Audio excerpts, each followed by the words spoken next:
비스밀라히르라흐마니르라힘. 아살라무 알라이쿰 와라흐마툴라히 와바라카투.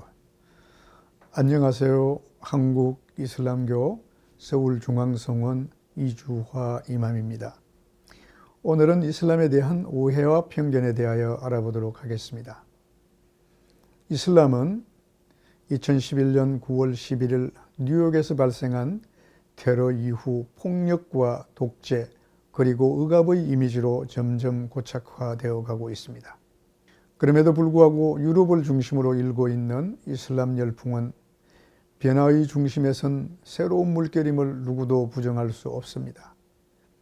여기에 더하여 2010년 시작된 티니지의 자스민 혁명은 이슬람 개혁 운동으로 불리며 이집트와 리비아 그리고 아라비아 반도의 이슬람 국가들까지 새로운 변화로 이어지고 있습니다. 오늘날 이슬람은 신도수가 18억에 달하는 세계적인 종교입니다. 이슬람은 지리적, 문화적 복합체로서 세계 문명의 한 축을 이루고 있음을 알 수 있습니다. 이슬람 세계는 모로코에서 인도네시아까지, 중앙아시아의 카자흐스탄에서 아프리카 케냐와 탄자니아 해안까지 쭉 뻗어 있습니다. 그래서 무슬림들이 무엇을 말하고 무엇을 행하며 무슨 문제를 해결하기 위하여 어떤 노력을 하느냐 하는 것은 지구촌 모두와 직접적인 관련이 있는 것으로 볼 수 있습니다. 그럼에도 불구하고 아직도 아시아를 비롯한 많은 지역에서는 이슬람은 낯설고 생소하기까지 합니다. 특히 한국의 경우 일부 특정인들을 제외하고 이슬람에 대한 지식은 무지에 가깝다고 해도 과언이 아닐 것입니다. 이슬람에 대한 이러한 오해와 편견 그리고 왜곡된 사실들의 근원을 살펴보면 이슬람의 시작과 함께 긴 역사를 통해 다양한 방법으로 이루어져 왔음을 알 수 있습니다.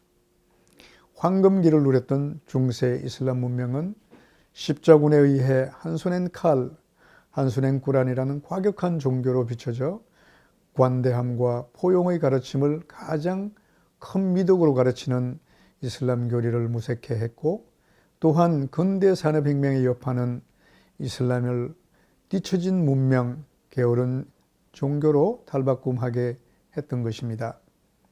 이러한 타협하지 않는 기독권자들의 집단 이기주의 의식은 결국 이슬람이 추구하는 인류 공영과 공생의 가르침을 무색하게 했던 것입니다. 여기에 더하여 오늘날 서구 사회에 의해 홍수처럼 쏟아져 나오고 있는 각종 매스미디어, 인터넷 그리고 서적들에서 여과 없이 비춰지는 이슬람에 대한 잘못된 정보들은 오해와 편견을 양산하는 계기가 되기도 하였습니다. 물론 이슬람 내적으로 이슬람을 이름하여 자행되는 비종교적 행위들 또한 오해와 편견을 부추기는 계기가 되기도 했을 것입니다. 주권을 회복하고 나라를 되찾기 위하여 뛰어든 사람들의 종교가 이슬람이라는 것 때문에 그들은 애국지사, 민족주의자라는 호칭보다는 이슬람 테러리스트, 이슬람 원리주의자라는 호칭이 우리에게는 더욱 익숙하게 들려집니다. 이러한 수많은 억척과 비난에도 불구하고 이슬람의 순수한 가르침은 세계인들의 종교적 감성을 자극하여 수적, 질적 정대를 가져오는 것 또한 오늘날 부정할 수 없는 사실로 부각되고 있습니다. 먼저 순니와 시아에 대하여 알아보도록 하겠습니다.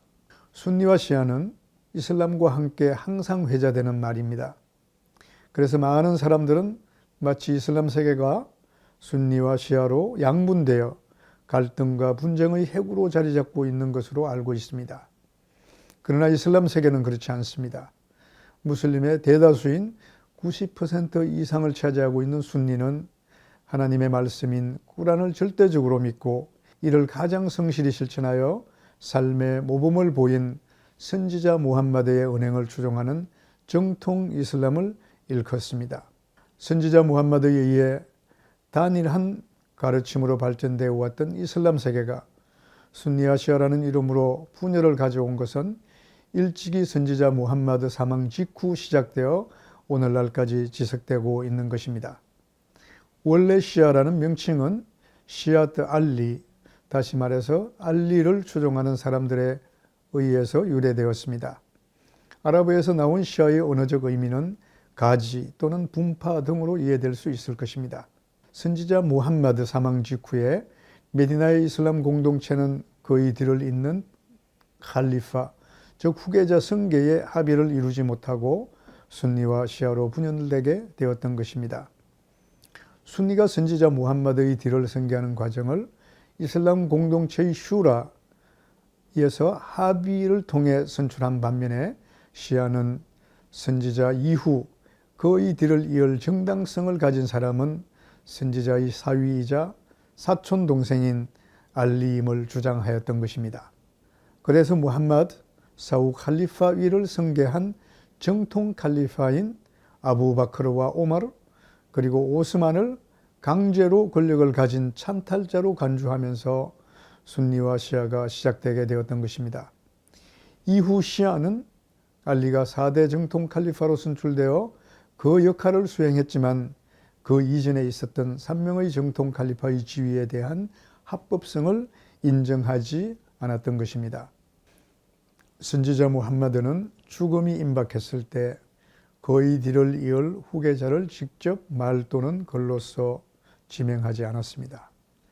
그러나 칼리파로서 아부바크르가 승계할 정당한 이유가 충분히 있었기 때문에 선지자 이후 그의 뒤를 승계하기 위하여 충분한 정당성을 확보할 수 있었습니다.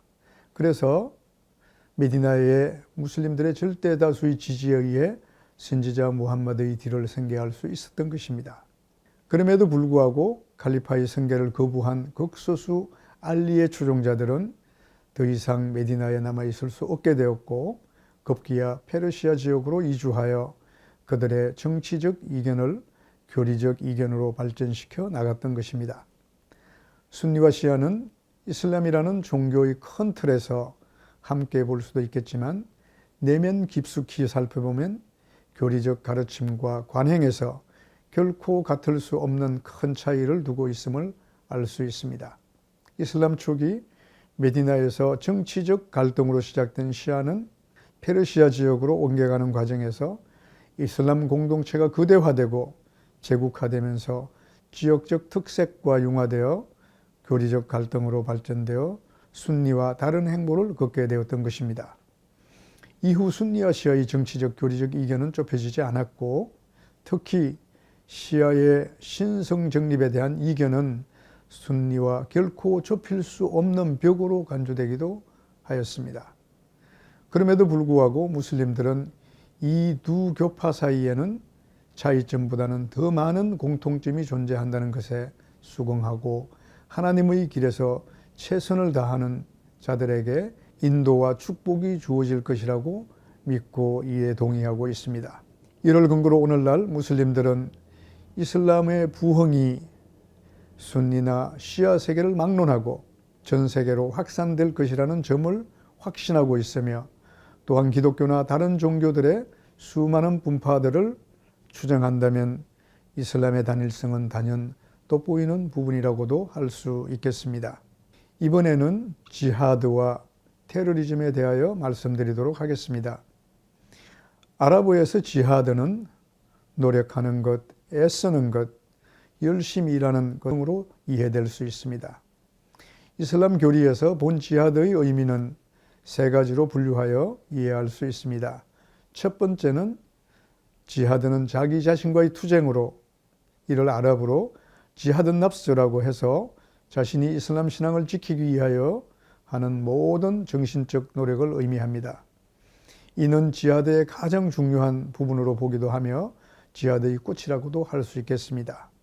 자기가 신앙을 지키기 위하여 어떻게 노력하느냐에 따라 자신의 신앙의 깊이를 달리할 수 있기 때문입니다. 각박한 일정 속에서 예배를 건행하기 위하여 노력하는 것, 허용된 음식, 허용된 생활들을 지키기 위하여 애쓰는 모든 것들이 이에 해당된다고 보겠습니다.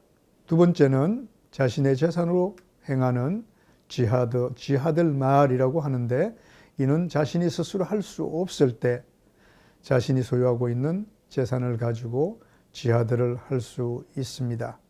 예를 들어서 불쌍한 사람들에게 먹을 것을 제공해 준다든지 또는 지하들을 하는 사람들에게 물질적 지원을 하는 것 등 이러한 것들이 모두 여기에 해당되겠습니다. 마지막 하나는 몸으로 하는 지하드로서 직접 지하드의 대우에 참석하는 것을 말합니다. 이러한 세 가지 형태의 지하드를 무슬림들은 일상의 삶에서 지키기 위하여 노력하고, 그렇기 때문에 가장 값진 지하드를 자신이 어떠한 환경에서 어떠한 삶을 사는 것과 상관없이 영적으로 그리고 육적으로 신앙을 지키기 위하여 노력하는 모든 것들을 의미함을 알 수 있습니다. 이슬람이라는 말에는 평화, 살람이라는 의미가 담겨져 있습니다. 무슬림들이 일상적으로 하는 인사말인 아살라무 알라이쿰은 당신에게 하나님의 평화가 깃들기를 바랍니다 라는 뜻입니다. 그만큼 무슬림들은 평화를 소중히 여긴다는 의미입니다. 그럼에도 불구하고 이슬람에 대한 오래된 이미지는 한 손엔 칼, 한 손에는 꾸란으로 상징되는 과격한 모습입니다. 성꾸란 10장 99절에는 종교는 결코 무력으로 이루어질 수 없음을 밝히고 있습니다. 너희 주님께서 원하시면 지상의 모든 사람들이 믿음을 가지게 될 것인데 너희는 어찌하여 사람들을 강요해서 믿음을 갖게 하려 드는가? 한 손에는 칼, 한 손에는 꾸란이라는 말은 13세기 중엽 십자군 원정이 마지막 패배를 앞두고 있을 때 이슬람에 대한 공포증을 불러일으키기 위하여 이탈리아의 신학자 토마스 아퀴나스가 지어낸 말이라고 합니다.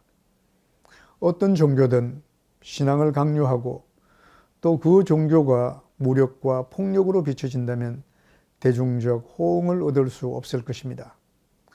또한 오늘날처럼 인간들의 삶이 물질 만능에 의해 상업화되고 고도로 발달된 정보화 사회에서는 이성적이지 못한 종교는 더더욱 그 가치를 인정받지 못할 것입니다. 무슬림들은 하루 5번씩 근행하는 예배를 통해서 신 앞에 무릎을 꿇고 자신을 성찰하면서 내면으로부터 생겨나는 각종 탐욕과 오만함을 비우고 순수함 그 자체로 스스로를 신앙의 가르침으로부터 벗어나지 않도록 가꿉니다. 이와 같이 종교의 본질을 통해서 종교의 본 모습을 배우고 이해하는 것은 바로 인류 공존과 공령의 본 뜻을 이해하는 것이 아닐까 생각합니다. 대단히 감사합니다.